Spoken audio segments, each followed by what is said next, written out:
everyone, Mike here, and today I'm going to talk to you about how I automate the production of my YouTube videos. But first, I just want to say thank you for watching and subscribing.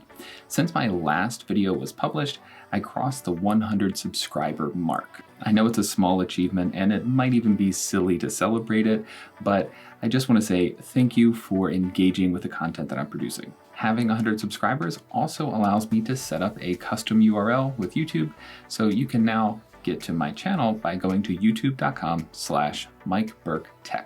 Again, thank you. Anyway, let's talk about how I automate setting up these video projects. To be clear, I am not going to get into the hardware and software that I use to create these videos. Check out this page on my site if you're interested in that information. I update and expand it every month with the tools that I'm using to get work done. This video is about the automation for setting up the infrastructure to make sure these projects get done. Of course, Keyboard Maestro is driving this whole thing. In the end, it's going to produce 4 folders in Google Drive, a draft in Drafts, and an OmniFocus project. That OmniFocus project and several specific action items inside of it will have links to the Google Drive folder, the draft, and tons of other supporting resources. Let me run the macro to set up a new project, and then once you've seen it work, I'll show you how I made it. I trigger this macro via the status menu up here. I get a prompt to enter the video topic. This video is going to be about submitting a weekly report for my job. Then Keyboard Maestro goes to work. For the sake of time, I sped this up, but in real time, this process took a little bit more than 30 seconds to complete. Most of that being dedicated to generous pauses to allow for the folders to sync up to Google Drive and other UI interactions. However, those 30 seconds bought me a customized and highly cross-referenced OmniFocus project with over 50 action items, a folder structure, and an initial video script for my project. If you want to see how this macro is made, stay tuned. If you just want to download it, there will be a link in the video description down below that will take you to a post on my site where I'll have the download link and a variety of other supporting resources. Now, let's dive into Keyboard Maestro and I'll show you how I built this macro. I always recommend using the group action to help provide some structure to your macro. Then you can right-click and rename the group. As you can see here, I like renaming the group to its purpose. This is really helpful when you're updating the macro in the future. Because I'm using Google Drive, this macro relies on Chrome, which usually isn't open on my computer these days. So my first step is to open Chrome and let it get comfortable. While Chrome's loading, my next group asks me for the video topic. And then, because I like to title case all the things, filters this variable and creates a new one called TCT for title case title, which you can see throughout the rest of this macro. This next group creates a project folder and its 3 subfolders via Finder. Your file path will, of course, be different than mine, but this information at the end is where the file gets its custom name with the variable information. If you create the project folder first, then incorporate that in the file path, you can create the subfolders too. Check out the post on my site to get the specific text you need to do this yourself. Finally, for this group, there is a 15-second pause to allow plenty of time for the folders to sync to Google Drive.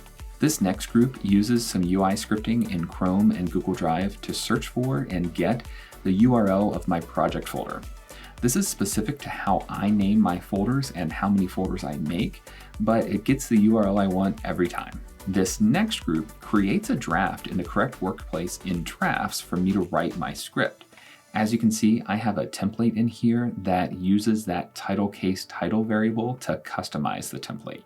This group also gets the URL to the specific draft and saves it for the last part of the macro. The last major task of this macro is to create an OmniFocus project with the URLs to the draft and Google Drive folder. My second to last group pulls my task paper template from Drafts. Finally, the last group opens my OmniFocus folder for YouTube videos and then pastes my task paper template with all of the variables and links generated by Keyboard Maestro. Now I have a huge OmniFocus project to start working through, but it has all of the links, tips, and resources that I need in order to be successful as quickly as possible. As you may have noticed, there is a quirk of OmniFocus which I have not been able to solve. Even though I open my folder for YouTube videos and paste my task paper template there, the project gets pasted in at the root level of the project's perspective.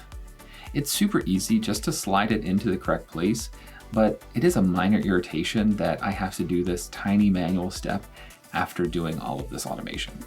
I would also like to point out what might be the most important step in the entire project. For me, the final step in any project like this is to reflect on the project's process and to make improvements to the automations and checklists that I used.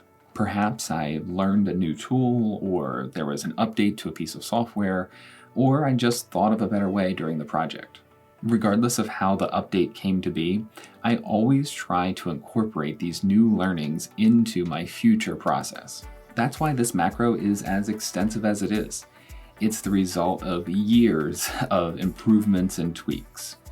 It's not the same as it was last month, and it will be different next month, but it's always improving and changing based on my learning. I think that is the most important part of a project like this, the constant improvement and iteration over time. If you need to rewatch any part of this video, there are timestamps in the video description below. Down there, you'll also find a link to a post on my site where you'll be able to download the macro that I demonstrated, as well as some other resources to support you. I hope this video helped you, and if it did, please consider liking, sharing, or subscribing. There will always be more content like this coming. Finally, one more thank you to my first 100 subscribers. It means a lot that you have decided to trust me with some space on your subscriber list. Thank you for your support. If you liked how this video demonstrated how automation can connect a variety of different apps to complete a project, you might like this video about how I automate my letter recommendation writing process. Otherwise, you'll probably like this video down here too.